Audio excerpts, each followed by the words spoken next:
My neighbors didn't like the color of my house, so I destroyed theirs. Now, every house on the block is at risk. A few years ago, a newlywed couple moved into a house right beside mine. Right away they started complaining about my house being yellow and soon switched to outright demanding that I paint it a different color. My house was painted yellow when it was built.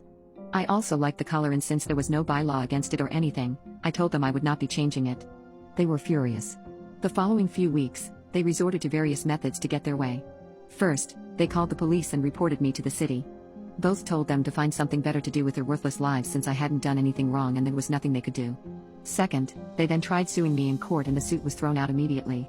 I was annoyed, but at least they had to pay my legal fees. Third, they tried getting our other neighbors together to form a homeowners association in the hopes eventually I could be forced to paint my house a different color. Our other neighbors told them to leave me alone and to stop bothering them with meaningless problems. When all else failed, they decided to wait for me to leave to do the unimaginable. I had to go out of town for something and was gone for 2 weeks. When I got back, my house was painted gray. I actually almost drove past it because I was so used to my yellow house. I knew immediately who was responsible, but when I went over and knocked on their door, no one answered. The couple had figured out that I was away and not just at work when they saw my neighbors collecting my mail for me. One of my other neighbors came over and showed me the pictures that he took of the painting company while they were setting up and doing the work. He said he and another neighbor called the police, but the painting company had a valid work order and had been paid, so the police couldn't do anything.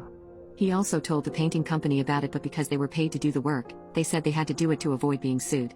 I called the painting company to get a copy of the work order, and it was in the name of a Ms. Jane Smith and was paid for in cash. A red-headed woman and her red-headed husband came to the company to hire them, saying they would be out of town and would like their house painted while they were gone. Shockingly, both of my neighbors are both redheads. They gave the painting company pictures of my house, taken from the street.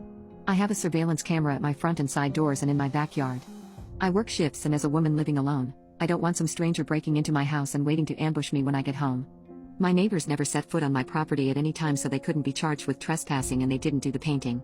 When I called the police, they reiterated that since the painters were hired, had a valid work order and were paid to do the job, they couldn't be charged with trespassing.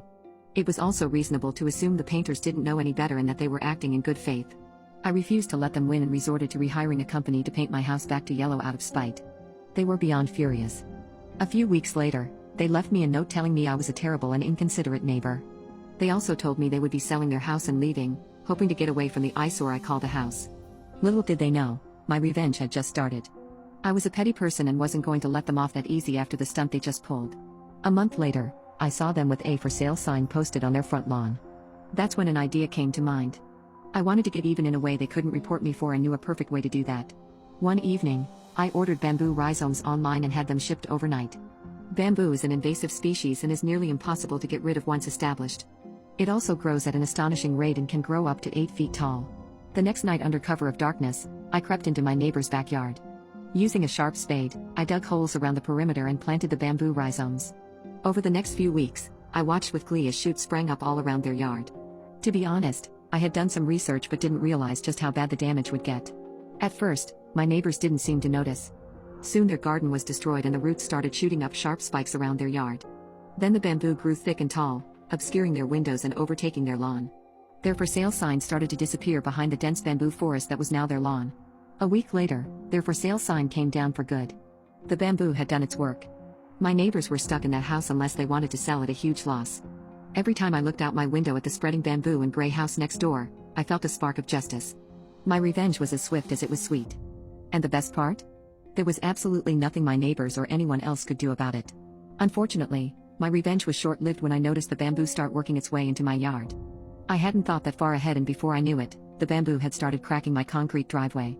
Soon after, it became impossible for me to walk around without stepping on the sharp spikes that were now in my yard. Yesterday, I walked around the lawn to assess the damage when I noticed the bamboo shoots were an inch away from my house's foundation. On top of that, on the way back inside, I carelessly impaled my foot on one of the sharp spikes that had formed in my yard. I think my revenge may have gotten a bit out of hand. I was satisfied at first, but now I regret letting my emotions get the best of me. Also, because of the invasive nature of bamboo, I'm worried that it might not only destroy my house but keep spreading into other neighboring houses. Essentially, I've pretty much dug myself into a really deep grave. What should I do now?